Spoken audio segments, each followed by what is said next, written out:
I have no complaints about the press coverage. I will never complain about it. I think that each of you was writing it as you believed it, and I want that always to be the case in America. Now, the other thing I want to say is this. I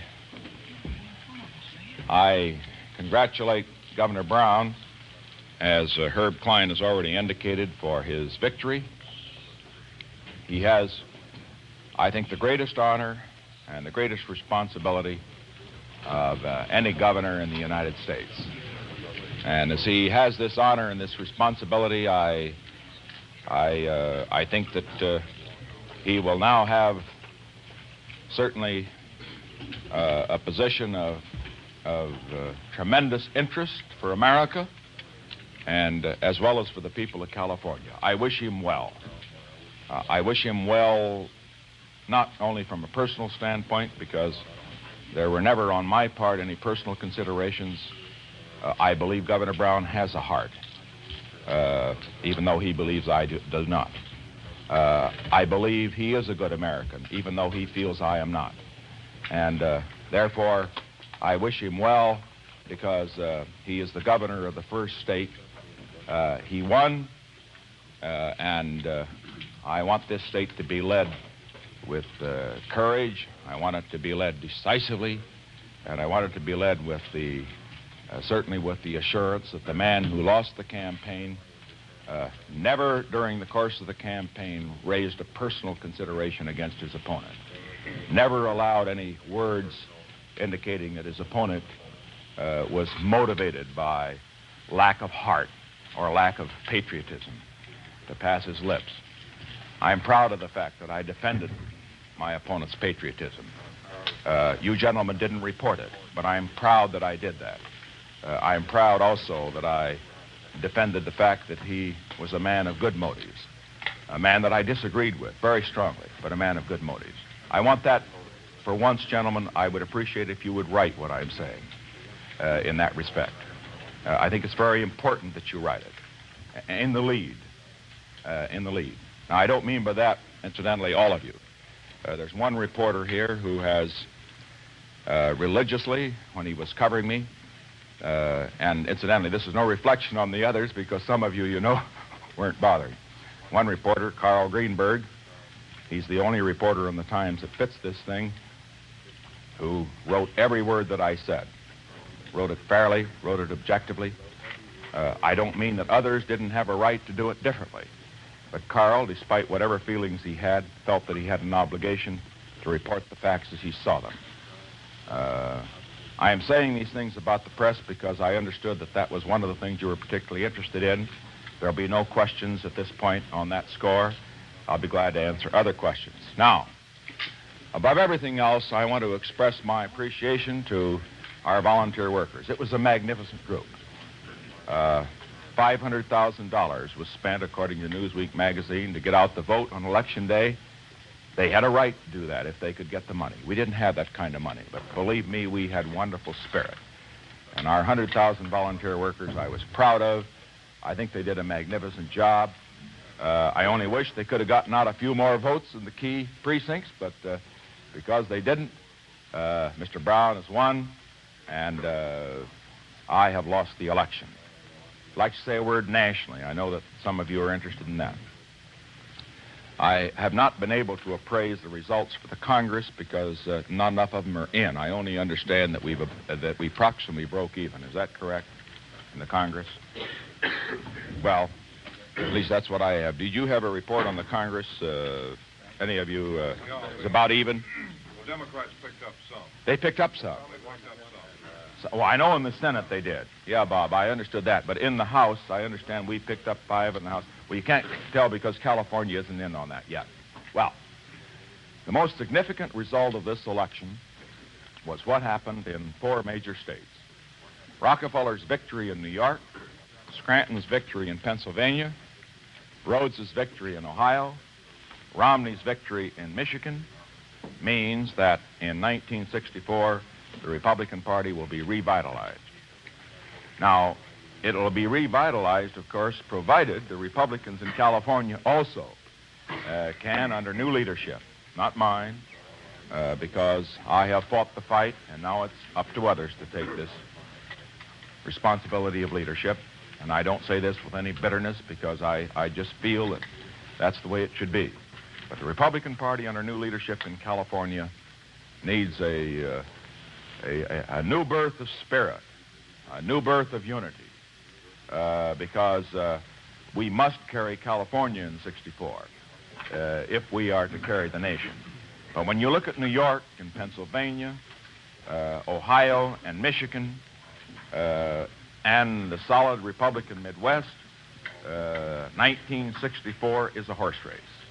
I say this with no indication that I don't think that President Kennedy has immense popularity at the moment, and popularity which came out as a result of his handling of the Cuban situation. But on the other hand, now the problems arise. What will happen in Cuba? Can we allow this cancer of communism to stay there? Is there a deal with regard to NATO?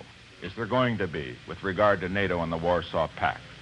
Are we going to continue any kind of an agreement in Cuba, which means that Khrushchev got what we said we would never agree to before he made his threats with regards to his missiles? And that is, in effect, ringing down an iron curtain around Cuba. These are things that Mr. Kennedy, of course, will have to face up to, and I just hope and I'm confident that if he has his own way, he will face up to it. If he can only get those who opposed atomic tests, who want him to admit Red China to the UN, all of the woolly heads around him, if he can just keep them away from him and stand strong and firm with that good Irish fight of his, America will be in good shape in foreign policy. Domestically, I'm answering these questions because I know that some of you will ask them. Domestically, the economy needs to get going again. The Cuban thing, of course, has had a tendency to obscure that. A lot of defense contracts have come into California and other areas. I'm not complaining about it. That's the way the political game is played. But I do feel that it is important that the economy get going again, and I trust that through tax reform or some other device, relying on individual enterprise and individual opportunity, that the economy will get going again. To me, more important than anything else, America has got to move now. It's got to move forward economically with productivity.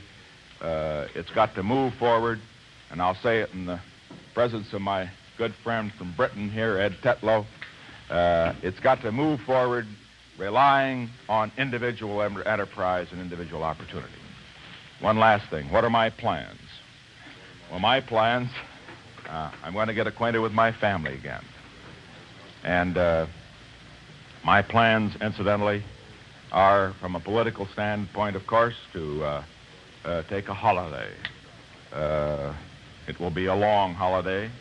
I don't say this with any sadness. I couldn't feel, frankly, more, frankly, proud of my staff for the campaign they helped me to put on. We campaigned against great odds. We fought a good fight. We didn't win. And I take the responsibility for any mistakes. As far as they're concerned, they are magnificent people, and I hope whoever next runs in California will look at my staff and take some of these people, use them, because they're great political properties, shall we say, putting it in a very materialistic way. One last thing. People say, what about the past? What about losing in 60 and losing in 64? I remember somebody on my last television program said, Mr. Nixon, isn't it a come down having run for president and almost made it to run for governor? The answer is I'm proud to run for governor. I would like to have won, but not having won, the main thing was that I battled for the things I believed in. I did not win, chosen Mr. Brown. They have chosen his leadership, and I can only have hope that that leadership will now become more decisive, that it will move California ahead so that America can move ahead, economically, morally, spiritually, so that we can have character and self-reliance in this country. This is what we need. This is what we need to move forward. One last thing. At the outset, I said a couple of things with regard to the press that I noticed some of you looked a little irritated about. My philosophy with regard to the press has really never gotten through. And I want to get it through. This cannot be said for any other American political figure today, I guess. Never in my 16 years of campaigning have I complained to a publisher, to an editor, about the coverage of a reporter. I believe if a reporter has got a right to write it as he feels it. I believe if a reporter believes that one man ought to win rather than the other, whether it's on television or radio or the like, he ought to say so. I will say to the reporter sometimes that I think, well, look, I wish you'd give my opponent the same going over that you give me. And as I leave the press, all I can say is this.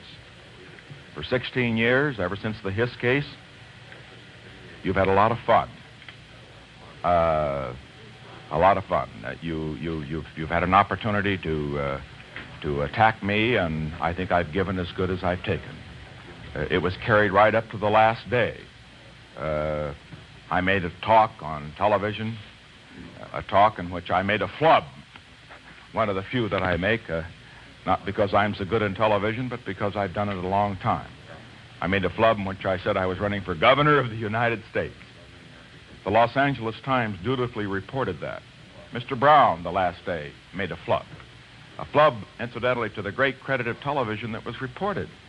I don't say this bitterly, in which he said, I hope everybody wins, you vote the straight Democratic ticket, including Senator Kiko.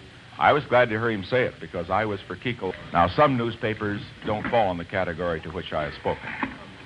But I can only say that the great metropolitan newspapers in this field, they have a right to take every position they want on the editorial page. But on the news page, they also have a right to have reporters, cover men who have strong feelings whether they're for or against a candidate.